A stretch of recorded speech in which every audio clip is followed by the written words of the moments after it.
Hey, it's me, Vicki Marie. Good morning, good afternoon, or good evening, wherever you are in this crazy world we're living in.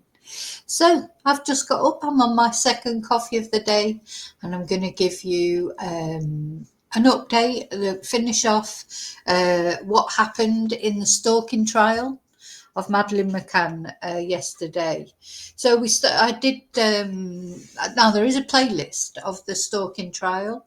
I did a live yesterday, and then I sort of tidied that up and took all the waffle out of it, and then released the video as well. So there's the live, if you like the waffle from yesterday on the live streams, or there is a shorter version. This is not going to have any waffle. I've realised I've just waffled a little bit there. I'm just going to go straight into it. The trial of these two women, I'm not even going to go into all the details. I presume that you know the situation. These two women are accused of stalking, the relentless stalking of the McCann family, who, of course, the parents and siblings of Madeleine McCann, who went missing all those years ago.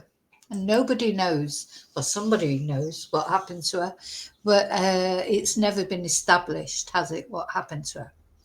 So let's get straight into it. Um, I must admit, the more I look at this trial, it feels like a show trial. This woman, honestly, in my opinion, this woman who's telling Kate McCann I'm not crazy, she is crazy. I'm sorry, but she is. So, she's got such, I don't know what can be done about it, because I'm not a psychologist. I'm not sure that anything can be done about it to change anything. Because I feel with this woman, Julia Wandelt, even when it's proven beyond a reasonable doubt that she is not Madeleine, when it's proved expressly that she is not, there will always be something else that she will move on to. Now, we're already seeing evidence that during this trial, she has now apparently said as well, we're going to look at an article in, I think it's GB News, so I don't think it's mentioned in this Sky News update. She's now saying that if she is not Madeleine McCann, then maybe she was held with her. Maybe that's why she's got these memories. So if she's finally sort of admitting, at least to herself, because she's had DNA evidence since she was arrested, if she's finally admitting to herself that she's not Madeleine, now she's saying, well, maybe I feel like this because I was held in the same place as Madeleine. Do you see what I mean? She's always going to go on to something else because her problems are so much more deep-seated, aren't they? And in fact, I think I'll read that out before I start with the other thing. So, a Madeleine McCann impersonator claims she may have been held captive with the missing girl herself. And the Polish defendant told the court she had memories recovered through hypnosis that are genuine, suggesting if she was not Madeleine, which she previously claimed that she was, she must have been held with her and other abused girls. Now, she had never previously mentioned this theory. So where's this come from, And she said, if I wasn't Madeleine, there was always a chance I was held with her if I wasn't her. I can remember certain faces, some names, and what the place looked like. And she said she did not want to give the family false hope. And she told the court, apparently, if you compared false hope and potential truth coming out, I'm not a mother, but I have younger siblings. If my sister or brother went missing, I would do everything if I had a little hope. It's just wrong. The whole thing is wrong, really. It's starting to get a bit embarrassing. That it's like holding up, it's like a show trial, holding up a person who is clearly mentally disturbed, holding them up for ridicule, really, almost. Now, as far as Karen Sprague's concerned, I don't know what she's doing. Look, let's see if you can see Riley's doing his usual. You probably can just see You can see the tip of his nose. I don't know. He's come for a cuddle. There he is. Yeah, he comes for a cuddle sometimes, doesn't he? When I start, all right. When I start a live, he likes to get his face on camera. Yeah, so that'll be the next thing, when this is over and she finally accepts she's not Madeleine. It'll be I was held with Madeleine McCann. This girl, she's not going to stop one way or another because she's just desperate for attention. She's desperate to be anybody else except Julia Wandel. Okay, so going back to the trial, to the Sky News coverage of the trial. Now, unfortunately, of course, there are no cameras allowed in there. We have to rely on what reporters, report. And of course, I'm not saying they don't report the truth. What I'm saying is, of course, everyone's got their different view. Here's different things. You can't repeat exactly what happened. So, we have to be aware of that. So where we're coming in is where we finished yesterday, where the court took a break and the court came back from the break. And this is what they said. So she tried to call Madeleine McCann's mother, leaving a message. Defence counsel Tom Price, because she was still with her defence counsel, read out some parts of her message. Hi, it's me, Julia. I know you don't want to speak to me. I don't know why. I don't understand this. I just need one call with you, that's all. Which is rubbish, because we all know one call would not have been the end of it, would it? I don't need anything else, and I can promise that if after the call you're not able to speak to me, I will not bother you. More lies. In fact, that's just not true. I'm sorry, but it isn't. It doesn't matter how many times she would have got on the call.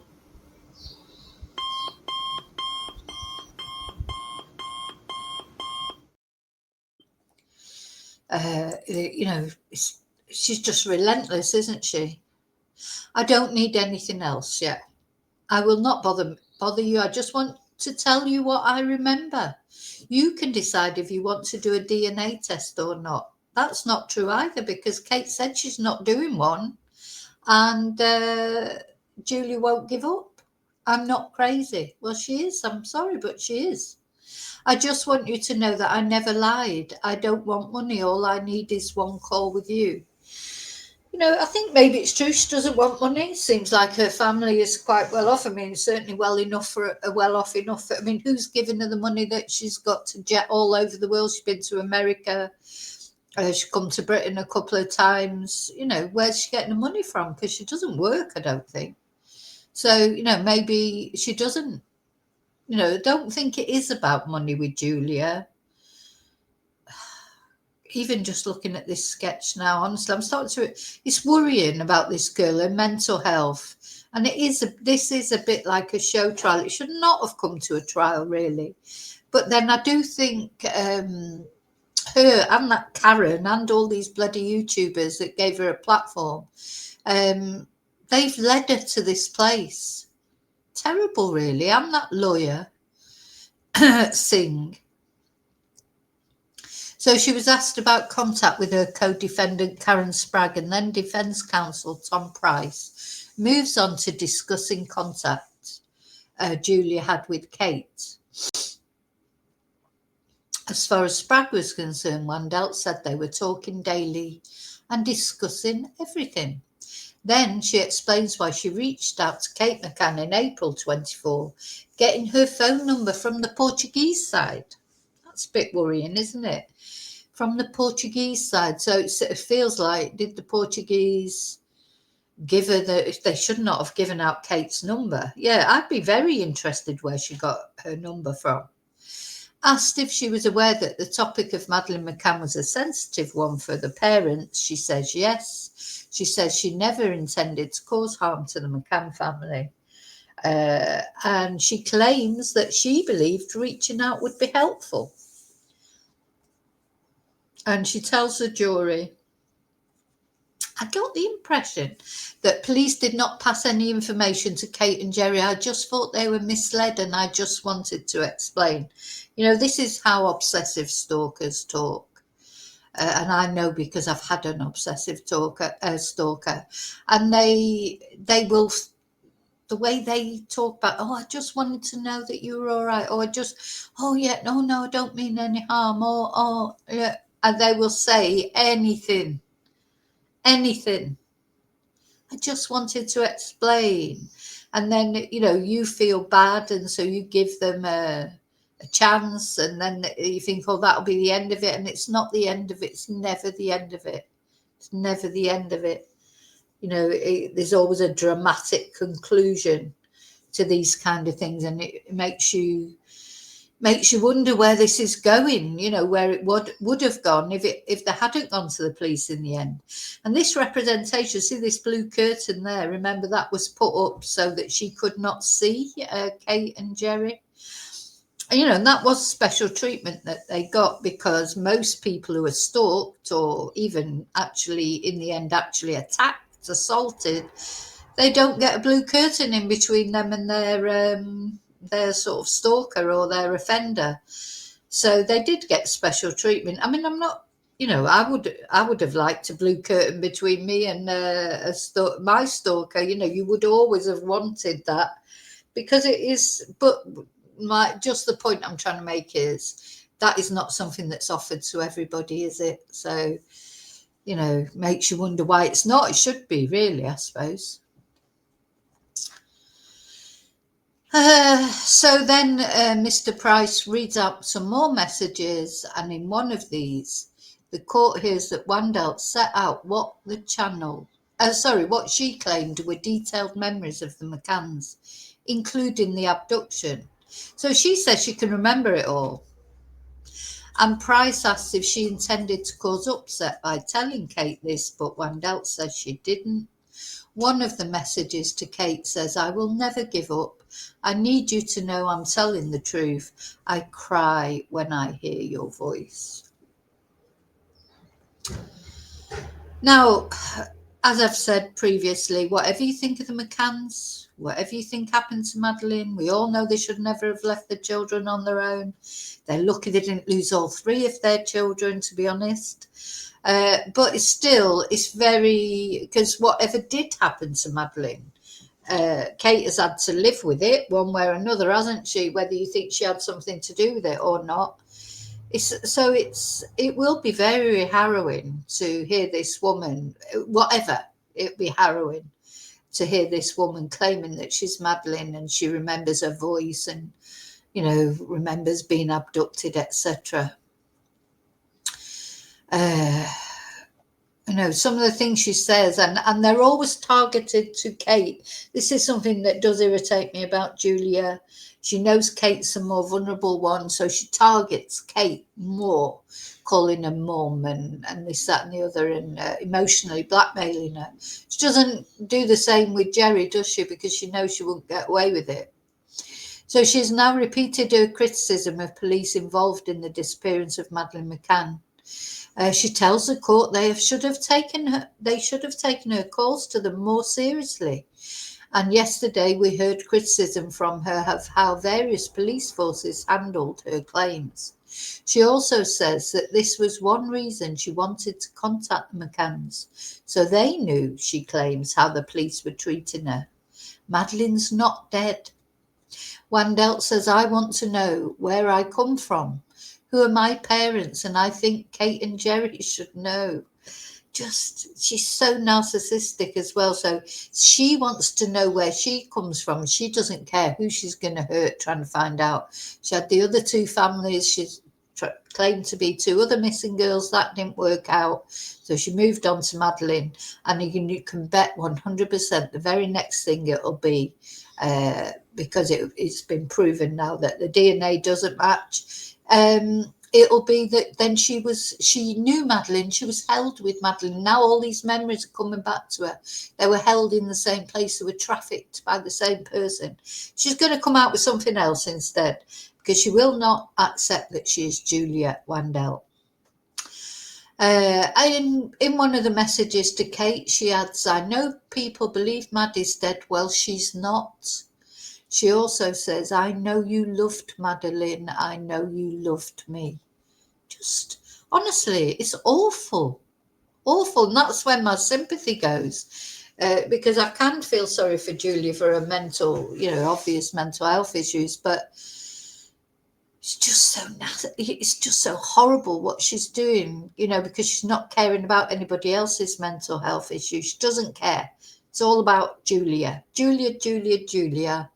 It's nothing to do. In fact, one of her Facebook names is all to do with her.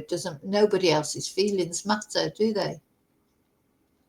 So then she was asked by her defence lawyer if it looks like she won't take no for an answer in her contact with Kate, Madeleine's mother.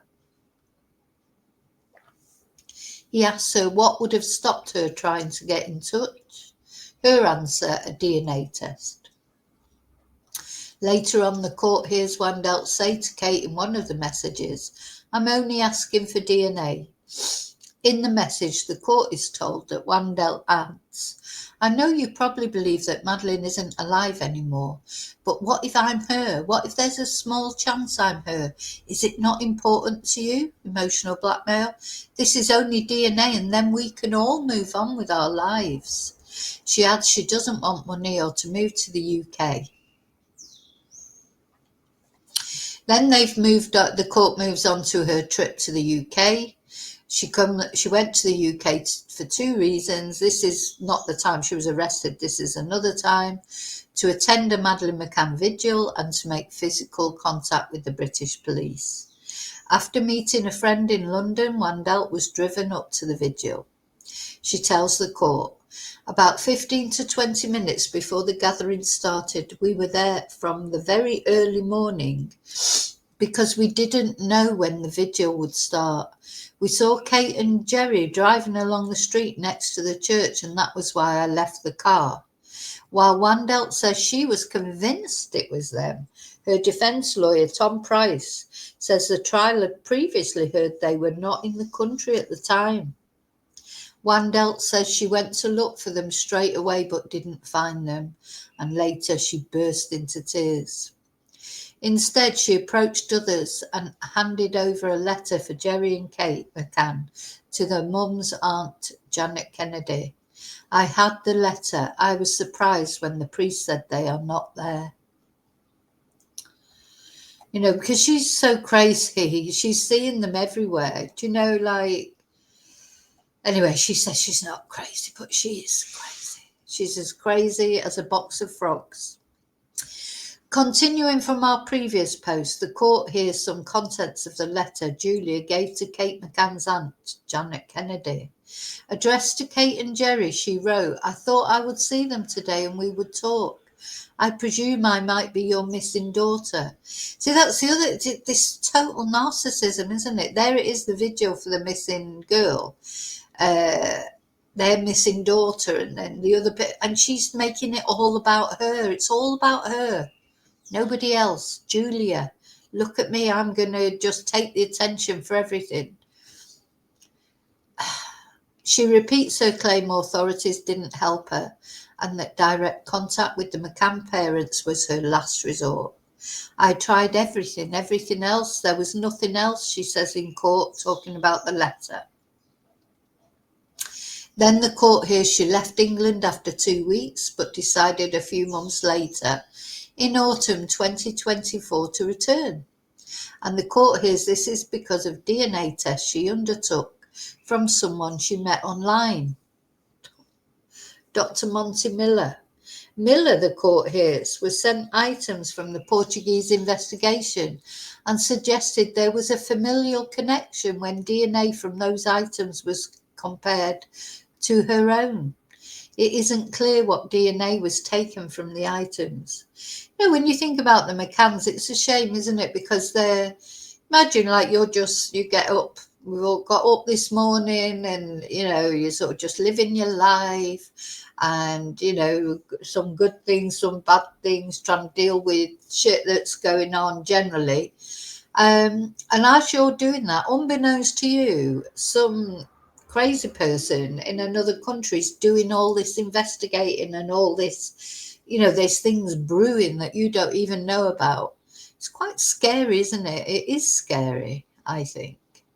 Because, with stalkers, you really do never know what they're doing. And, my stalker was many years ago. There was no social media, thank God. All this technology of, otherwise definitely my car would have been tracked, or, he would have, he did well as it was without, electronic help.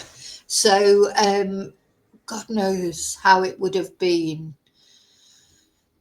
Oh, it chills me to the bones to think about if it was happening today, how much more he would have been able to do. He did enough, as I say, all those years ago. But now, God, he'd have a bloody field day, because you just cannot. It really is. And maybe more investigation needs to be made into the psychology of stalking. What makes someone stalk? Because, not everybody does. Now, we've all been, I don't know, let down by someone at some point, had a relationship breakup. And maybe in the first, couple of weeks or even months, we might sort of be trying to get back with that person. I don't know, we might send them drunken texts or turn up, to try and talk to them. But I think most people, that doesn't last, does it? It's just because stalking is when it becomes a total obsession. To not stalking, send a drunken text, or, ask someone, oh, can't we please get back together? Maybe even a couple of times. But when you're just not getting the message, when you've been told no and you can't move on, these people, they cannot move on, whether it be a relationship or this kind of thing. It's definitely some, some people can do it and some people can't. And from my experience, for people that can't move on from a relationship, they're often people who themselves are seeing other people, and because they're not faithful maybe in the relationship. They're convinced that their partner is not faithful, because they can't understand that, because they do it, so they don't understand why their partner isn't doing it. But in all cases of stalking, be it like relationship based or this kind of stalking, or friends do it, it's so common, really. It's definitely, it needs psychologically looking at why people do it. Are some people more prone to this? Why can some people just can't move on? As I say, with Madeleine, with Julia, she will never move on. If she even accepts that she is not Madeleine, the next thing will be that she was held with Madeleine. There'll be another thing. It's not Madeleine, it'll either be another missing child, or it'll be, swapped to I am Madeleine to, oh, I was held with Madeleine. Because there's more, it's deeper, isn't it, than just thinking she's Madeleine McCann. Anyway, Dr. Miller's report said the DNA matched fairly well, more than I would expect at random. So here's another one. This bloody Dr. Monty Miller, who the hell are they? Encouraging her, leading her to this place where she's probably going to look at prison time.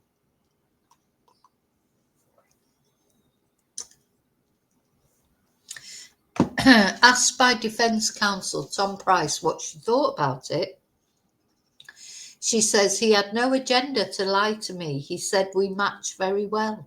It made me want to get a DNA test, the one I always requested, and asked if she was encouraged by the results. She replied yes.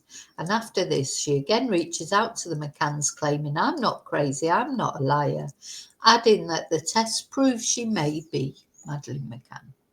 So again, encouraged by people who should know better. I'm going to look up that person in a moment. Monty Miller.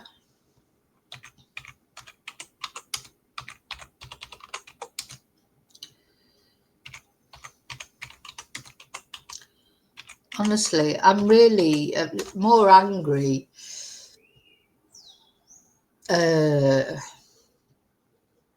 with these people, you know, that have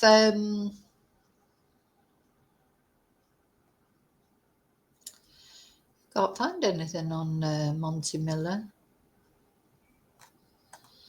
There's a lot of Spanish that, you know, this is international news. Let's see if I put in Monty Miller.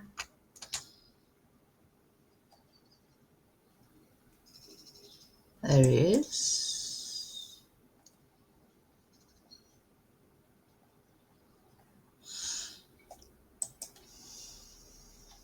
Here he is.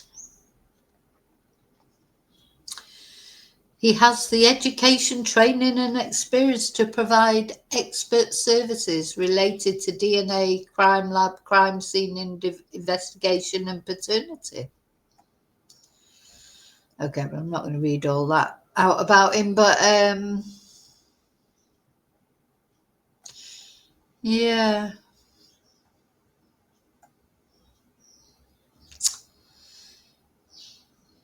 Yeah, I don't know.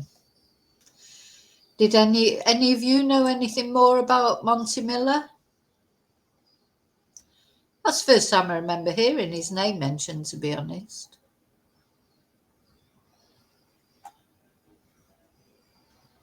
But that's him. Look at his photo. And he told her that it was possible. So there you go. That encouraged her again, didn't it?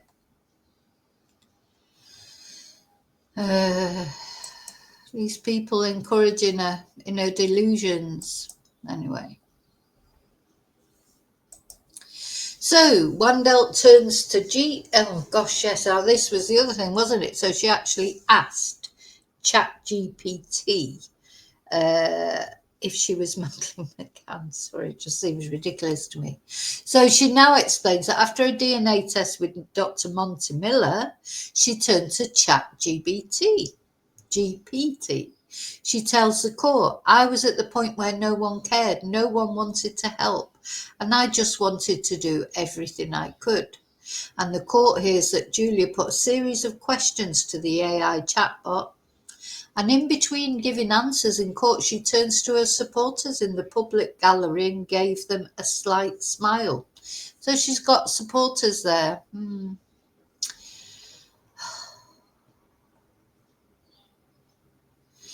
We're now hearing from Julia about the time she went to the McCann's home where she spoke to Madeleine's mother, Kate, in December last year.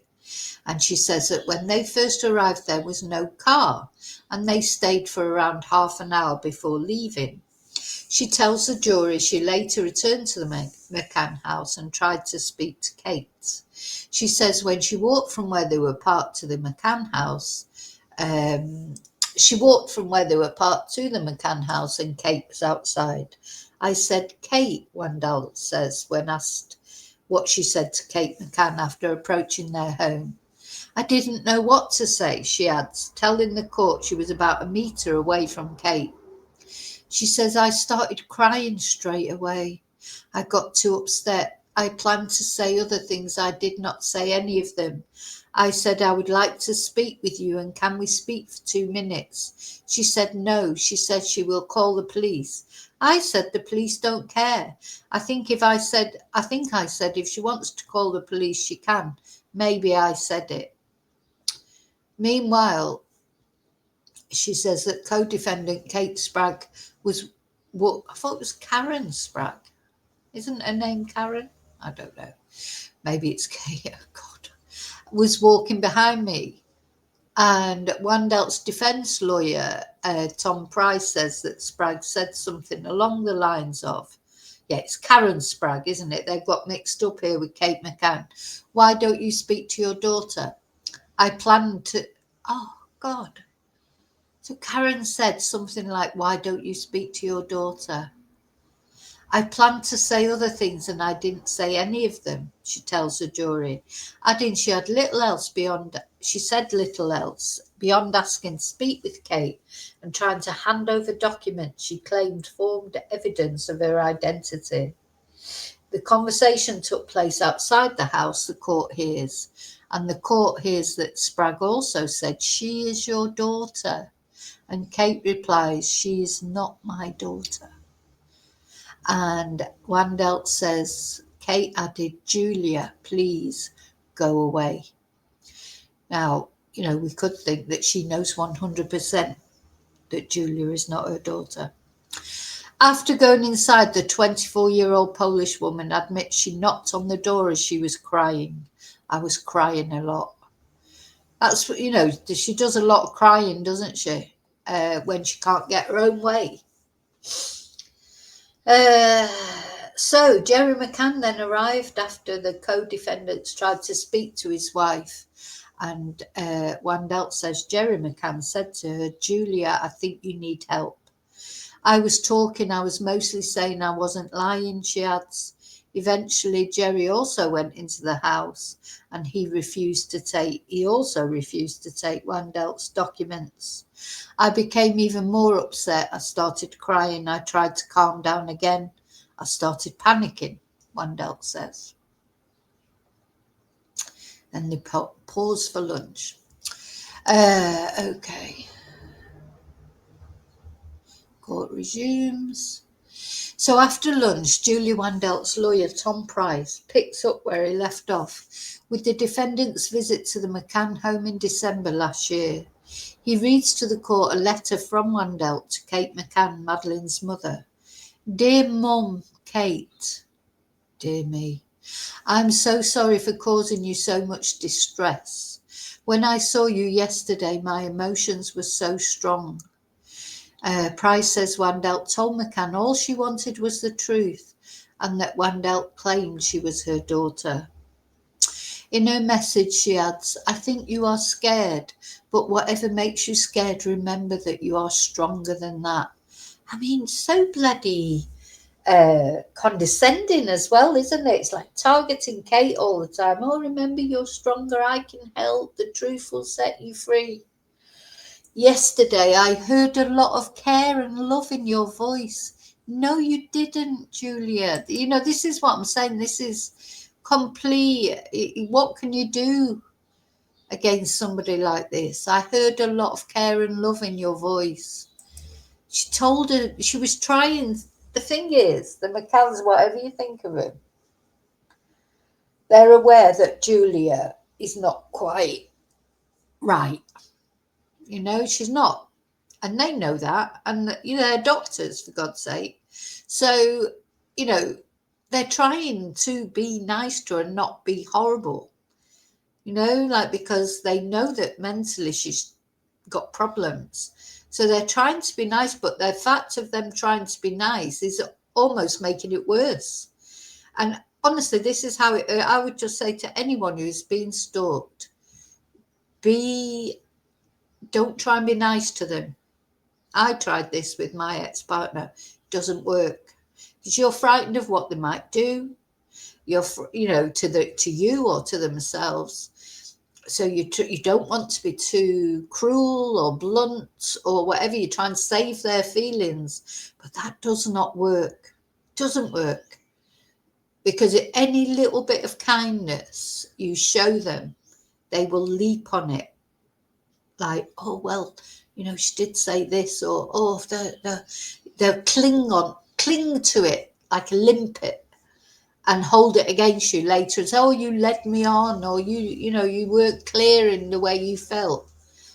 So if you're being stalked, you have to be 100% blunt in every dealing with you that you have with that person. Still might not work. I'm not saying it will, because these people are relentless. But that's one thing I learned from my experience.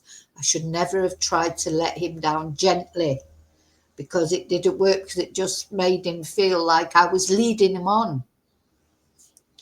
And, that's something that struck me like a bolt of lightning when I was listening to, sort of going off the point a little bit, to the Jack and Lily Sullivan case. And when Daniel Martel said he saw Malaya in the car park of when they were going to visit Meadow. And he said, "Oh, but the funny thing was, Malaya smiled." You know, that's what I just thought. You're a stalker. He is a stalker. He's a controller, because, and he's like, he's gone up behind Malaya in the car park, frightened her to death, probably. My God, I would have jumped out my skin if that was me. Uh, and she smiled. Well, she smiled because she's terrified.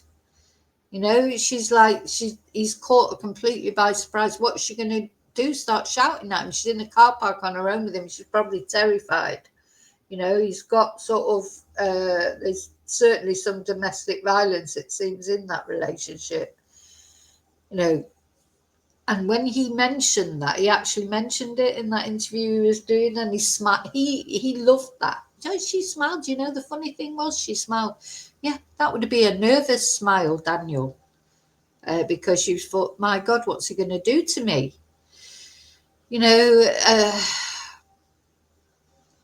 every time. So you can't even smile at these people. A smile will be a sign of encouragement. That's what I'm trying to say.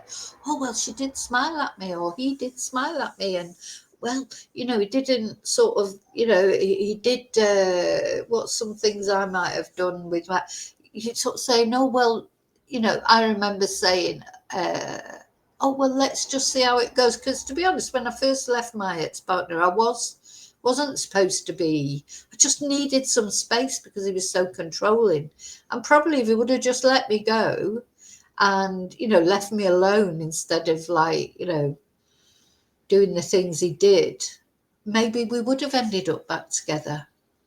But he proved my point by being stalkerish. So that made me realise I had done the right thing, and a temporary separation turned into a permanent separation. But what I'm trying to say is then, so he would take that, because I'd be saying, well, look, let's just see how it goes, trying to get him to just step back. And then, of course, that was the wrong thing to do, because it was like, oh, well, you know, you led me to believe that there might be some future for us. You just can't talk to these people in a normal way. So, you know, we've all got those sort of, you know, we've all, I say, I think there's not many of us who probably who haven't been left in a relationship. Somebody's gone off with somebody else, or just gone off, or just fallen out of love with us, or whatever. We've all had to go through that in some point in our lives, I would imagine. But some people just can't accept it. And this is Julia. Hers is a different kind of stalking, because this is not a relationship thing, but she would be the same, I think, if it was a relationship. It's just Julia's obsession is just not proving she's not Julia, isn't it? So she said, I think you are scared, but whatever makes you scared, remember that you are stronger than that. Condescending. Yesterday, I heard a lot of care and love in your voice. I believe and hope you will find a way to contact me. Lots of love. Madeleine. So she signed off as Madeleine. Oh. So, you know, Kate was probably trying to save her feelings. And that she tried, you know, Kate tried to save her feelings, and to Julia, it's, I heard a lot of care and love in your voice. Crikey. So I think that was it for the day yesterday.